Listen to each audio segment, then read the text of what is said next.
Buenos días a todos. Nuestro diagnóstico sobre la economía española es de todos conocido y, por supuesto, no lo hemos modificado con la intención de conseguir 1 o 2 votos más. La economía española se halla en una situación extremadamente difícil desde hace décadas por varios factores que vienen agravándose con el tiempo. Hoy mismo hemos conocido que más de 400.000 familias durante esta legislatura se han sumado ya al 1,7 millones de familias que tienen problemas para llegar a final de mes. Y eso se produce por varios factores. Un factor de orden jurídico, como es la creciente desconfianza e inseguridad jurídica que acecha a nuestros empresarios, autónomos y trabajadores. Nuestra economía está en manos de fanáticos que aprueban una ley de cambio climático que prohíbe la exploración, investigación y explotación de recursos naturales, fanáticos que aprueban una ley de supuesta protección del Mar Menor, pero que condena a la desaparición de las explotaciones agrarias en el campo de Cartagena, fanáticos que aprueban una ley de vivienda que lo que hace es desproteger el derecho a la vivienda de millones de españoles. Un factor de orden social, como es la condena a un paro forzoso en el que se encuentran ya millones de españoles desde hace décadas y que ha cronificado problemas gravísimos de nuestra economía, más los procesos de inmigración masiva, descontrolada y subvencionada, que ejercen una presión brutal sobre el mercado de trabajo y los salarios, además de contribuir a la precarización del empleo. Un factor político, como es la sumisión de la política económica española a las políticas globalistas, a los planes destructivos de la economía como la Agenda 2030 o la hiperinflación de un estado del bienestar de los políticos, que se ha convertido en un enemigo de la vitalidad y el emprendimiento de los españoles. Y, finalmente, un factor puramente económico, como es la descapitalización de nuestras empresas, la inexistencia de incentivos al trabajo, al empleo, al ahorro, al esfuerzo, al riesgo, a la innovación.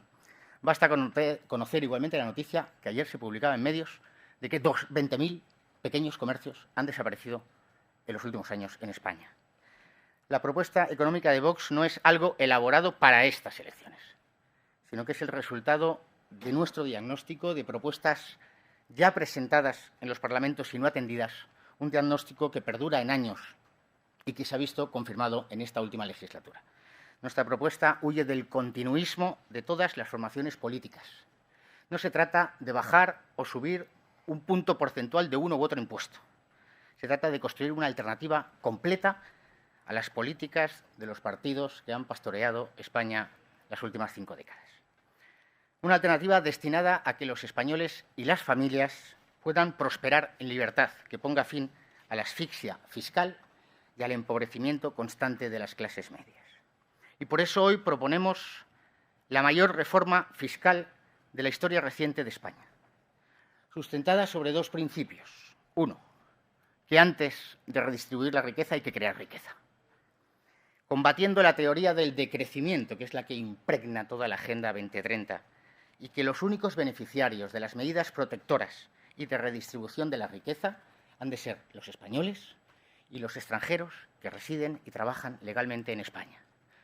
No los partidos políticos, no los sindicatos, no los políticos, no las comunidades autónomas y no los chiringuitos públicos y privados que han crecido en las últimas décadas. Por ello, proponemos, entre otras medidas, la supresión de todos aquellos impuestos que no gravan la renta efectiva de los españoles, que son un camino directo a la confiscación del patrimonio personal y familiar y que atentan directamente contra la prosperidad de las familias, constituyendo igualmente una manifestación de doble tributación inaceptable en un Estado que se diga al servicio de los españoles. Supresión, por tanto, del impuesto sobre sucesiones y donaciones, supresión del impuesto sobre el patrimonio y de las plusvalías municipales. Segundo, la reversión de la subida del impuesto sobre el valor añadido del año 2012, que se dijo temporal y que se ha hecho permanente y corrosiva para nuestra economía. Un impuesto al consumo que es un impuesto sobre la necesidad, es un impuesto sobre la miseria, un impuesto sobre las familias, sobre las clases populares y medias. También en materia de IVA proponemos impuesto cero en la adquisición de artículos de primera necesidad para las familias y para la adquisición de la vivienda familiar habitual. Eliminación progresiva de otros impuestos al consumo, impuestos ideológicos como los llamados impuestos o tributos verdes. Rebaja radical del IRPF para todos los españoles. con el objetivo de alcanzar una estructura del impuesto con dos tipos únicos. Reducción progresiva del tipo en función del número de hijos, de tal forma que una familia con 4 hijos y con rentas inferiores a 70.000 euros no pague el impuesto sobre la renta en España. Y que si esas rentas son superiores, el tipo sea del 9%. Equiparación de los tipos del IRPF y del impuesto sobre sociedades, para que los españoles sean libres de decidir si actúan como personas físicas o a través de sociedades de capital. Entre tanto, deducción en el IRPF de la deducción por inversión en vivienda habitual, desaparecida durante años, y la deducción de los costes de alquiler, así como los gastos vinculados al hogar, a la educación de los hijos y en la contratación de personal sanitario o de apoyo para el cuidado de la familia, ya sean niños o mayores. Y por último, incentivos al empleo, con bonificaciones al 100% de las cotizaciones durante el primer año de un trabajo indefinido y al 50% durante el segundo año. Reducción de las cotizaciones para subir los salarios netos reales de los trabajadores de España. Una alternativa que ponga en el centro al contribuyente, para dejar de ser súbdito de las agencias tributarias que proliferan en España y poner de verdad la Administración al servicio de los españoles. Presupuestos de base cero, ni un solo euro destinado a gastos innecesarios, gastos políticos, gastos ideológicos, gastos suntuarios. Recuperación del Estatuto y el Consejo de la Defensa del Contribuyente, conformado por expertos independientes. Establecimiento de verdad en materia tributaria del silencio administrativo positivo a favor del contribuyente. Poner fin a todos los chiringuitos de los organismos, órganos, entes y entidades de acción exterior, por ejemplo. Por último, las grandes tecnológicas que hacen negocios en España deben pagar en nuestro país todos los impuestos que les corresponden.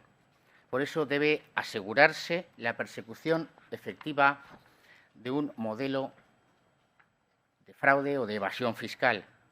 Mediante la bajada radical de los impuestos, la eficacia del servicio se permitirá, por supuesto, luchar contra el fraude fiscal y la corrupción. Una alternativa que premie el trabajo y desincentive el no trabajo.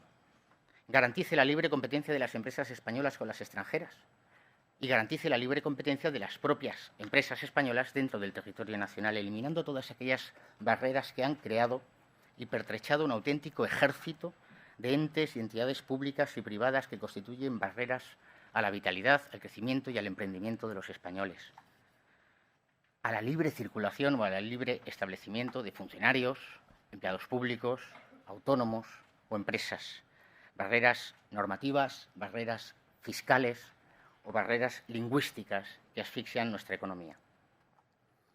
Protegiendo la libre creación de empresas, la libre competencia, la concurrencia competitiva, con medidas tendentes a combatir todos los monopolios y oligopolios, incluso informativos, que existen en España. Supresión de toda la estructura institucional y de gasto ideológico vinculada a la ejecución de la Agenda 2030 y los Objetivos de Desarrollo Sostenible. Y creación, por el contrario, de una oficina estratégica para el interés nacional que vele por los intereses de los españoles en el exterior, en todo el ámbito económico, defendiendo a las empresas españolas, atrayendo inversiones productivas a España para promover de verdad un camino que garantice la soberanía energética, alimentaria, sanitaria y de defensa española.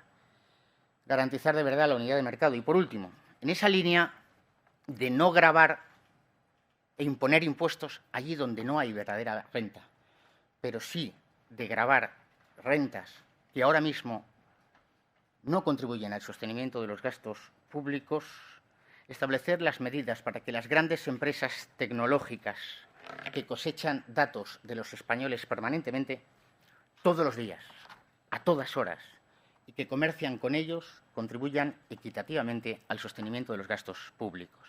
Cada vez que comemos, compramos, trabajamos, descansamos o hacemos deporte, estamos generando datos y difícilmente somos conscientes de ello, de la cantidad de información que luego esas empresas, plataformas digitales con sede y radicadas en el extranjero, que venden, según informes y estudios, hasta un 80% de los datos que recogen de nosotros. Un auténtico escándalo en una sociedad de la información donde sabemos que los datos son un bien precioso y son un bien valioso. Las administraciones públicas han de proteger y acudir en defensa de los españoles. Sin saberlo, nos están expropiando digitalmente y haciendo dinero habitualmente en forma de publicidad. Es necesario pagar a los dueños de esos datos por cederlos a terceros y es necesario regular toda esta materia. Crear una pasarela de datos de obligado peaje para las grandes tecnológicas que quieran sacar fuera de España datos obtenidos en territorio nacional, protegiendo la soberanía nacional y proteger la soberanía de datos de los españoles, garantizando la máxima información y transparencia en la cesión y evitando que suponga una amenaza para la seguridad nacional. Son medidas de orden fiscal, fundamentalmente las que he expuesto, y ahora le doy la palabra a Iván Espinosa.